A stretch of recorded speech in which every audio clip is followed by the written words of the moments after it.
आचार्य नरेंद्र देव नगर निगम महिला महाविद्यालय कानपुर में सिप्सा भारत सरकार एवं राज्य सरकार के सहयोग से स्थापित यूथ फ्रेंडली क्लिनिक के तहत चलाए जा रहे बालिका स्वास्थ्य संबंधी परियोजना के वर्ष 2022 की समाप्ति पर रिपोर्ट प्रस्तुत किया गया।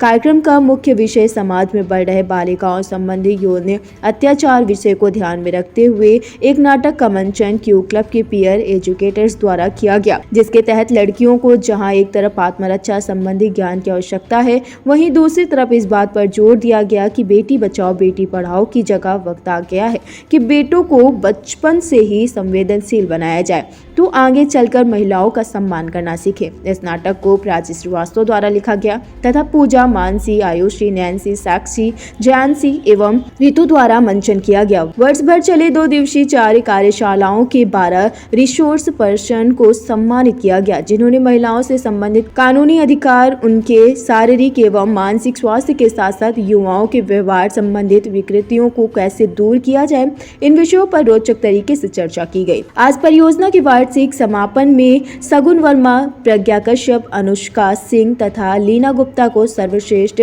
वॉलंटियर का पुरस्कार दिया गया। साथ ही शिक्षेतर कर्मचारियों को उनके योगदान के लिए सम्मानित किया गया। कार्यक्रम में महाविद्यालय की प्रीति त्रिवेदी, आरती सक्सेना, अर्चना सक्सेना, अर्चना त्रिपाठी, रीता श्रीवास्तव, नीलम चौहान, जबा कुसुम सिंह, स्मृति चौहान, प्रेरणा प्रिया, जया भारती उपस्थित रहे। संवाददाता अर्जुन कश्यप की खास रिपोर्ट।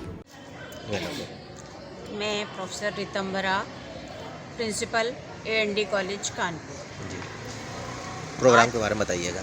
आज का यह कार्यक्रम सिप्सा प्रोजेक्ट के अंतर्गत क्यू क्लब एक स्थापित किया गया है हमारे महाविद्यालय में, जो कि कानपुर के सिर्फ 2 महाविद्यालयों को ही जिसमें चुना गया है, जिसमें एक हमारा महाविद्यालय है और दूसरा DAV। महिला महाविद्यालयों में सिर्फ आचार्य नरेंद्र देव महाविद्यालय है, इसको चुना गया है, जिसमें छात्राओं को सशक्त बनाने के लिए विभिन्न कार्यक्रम आयोजित किए जाते हैं, विभिन्न मेडिकल कैंप कराए जाते हैं, उनकी एनीमिया, उनके स्वास्थ्य संवर्धन के लिए बहुत कार्यक्रम आयोजित किए जाते हैं। महिलाओं को सशक्त करने के लिए उनके जीवन में जो भी घटनाएं घटित हो रही हैं, उनको प्रत्येक प्रकार की राजनैतिक, सामाजिक, सांस्कृतिक और स्वास्थ्य संवर्धन के लिए जो भी कुछ किया जा सकता है, उसके लिए हमारा यह क्लब, हमारा यह महाविद्यालय निरंतर प्रयासरत रहता है।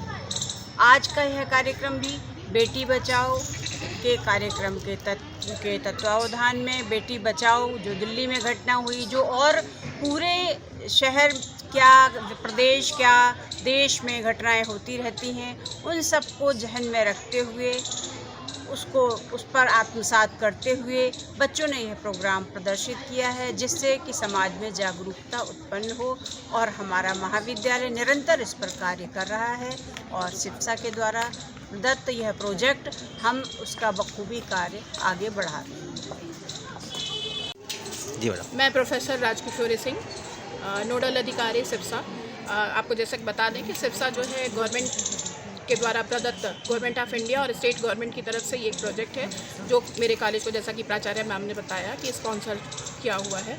इस प्रोग्राम के तहत जहाँ मैडम ने बताया कि हम पूरे हेल्थ इश्यूज़ पे बात करते हैं, वहीं सेम टाइम उनको उनके लड़कियों के कानूनी राइट्स, उनके क्या अधिकार हैं, उसके बारे में भी इनको पूरी जानकारी दी जाती है।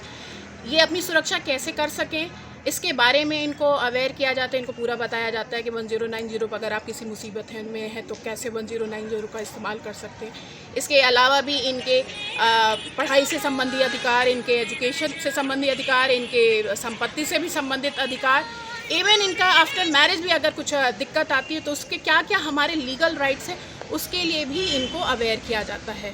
और इसी के तहत आज हमारे ये वर्ष भर चलने वाले प्रोग्राम की आज क्लोजिंग सेरेमनी थी, जिसके तहत इन बच्चों ने, जो वॉलंटियर्स हैं, उन्होंने जो आज का करंट मुद्दा था, अंजलि केस है और बहुत सारे निर्भया केस हो चुके हैं, जो अवेयर होने के बाद भी नहीं रुक रहे हैं, वहाँ इन लड़कियों ने अपने एक्ट के माध्यम से ये मैसेज देने का प्रयत्न किया है कि हम खुद में सशक्त हैं, बेटी बचाओ बेटी पढ़ाओ की ज़रूरत नहीं है, बल्कि बेटे को सिखाओ, उसको सिखाने की ज़रूरत है। इस बात को फोकस किया है। आप इधर आ जाइए बस। जयांशी, तुम वहाँ जी पे उसके बगल में मैडम बताइए, अपना नाम बताइए कि किसके। मैं Prachi Srivastava, AND college BCom द्वितीय वर्ष की छात्रा हूँ। हमारे ग्रुप ने यहाँ पे अभी एक एक्ट प्रस्तुत किया था जिसमें हमने बताया कि ये जो हम स्लोगन्स देखते हैं ना कि बेटी बचाओ बेटी पढ़ाओ, तो बेटी बचाओ बेटी पढ़ाओ से नहीं होगा, हमें बेटे को पढ़ाना है और बेटे को सिखाना है। क्योंकि सिर्फ बेटियों की रक्षा और इन सब पे बात करके अब ये सब बहुत पुराना हो गया है। अब बेटे को सिखाना होगा, तभी ये जो केसेस हो रहे हैं आजकल दिल्ली में, जो 8 महीने की बच्ची के साथ में हुआ, मतलब 8 महीने की बच्ची, मतलब आप समझ सकते हैं कि अगर वो तंदुरुस्त नहीं है तो वो एक हाथ में आ जाए इंसान के, उसका रेप हुआ है। तो मतलब ये बहुत ही सेंसिटिव चीज़ है कि हमको अब बेटों को शिक्षा देनी चाहिए कि कैसे वो जैसे अपनी बहनों को देखते हैं वैसे उन्हें बाकी लड़कियों को भी देखना चाहिए। और ये अपने सब लोगों को ये शिक्षा देनी चाहिए कि सिर्फ बेटी बचाओ बेटी पढ़ाओ से नहीं होगा, हमें बेटे को पढ़ाना है और बेटे को सिखाना है। आपको क्या लगता है कानून बेटियों पे ध्यान नहीं दे पा रहा है जिस तरह की घटनाएं हो रही हैं? जिस तरह से घटनाएं हो रही, घटनाएं तो हो जाती हैं, पता भी चलता है उसके बारे में, लेकिन वो जो प्रॉपर एक एक्टिव पार्टिसिपेशन होना चाहिए पुलिस का, वो नहीं हो पाता है। उसकी वजह से इतनी प्रॉब्लम्स हो रही है, वरना ये सब बंद हो गया होता अगर इसके लिए जो है वो कानून जो है वो उतना स्ट्रिक्ट बनाया जाएगा। तो राजनीतिक बातें और राजनीतिक पार्टियां राजनीति सीखती है, इसके लिए क्या करना चाहिए?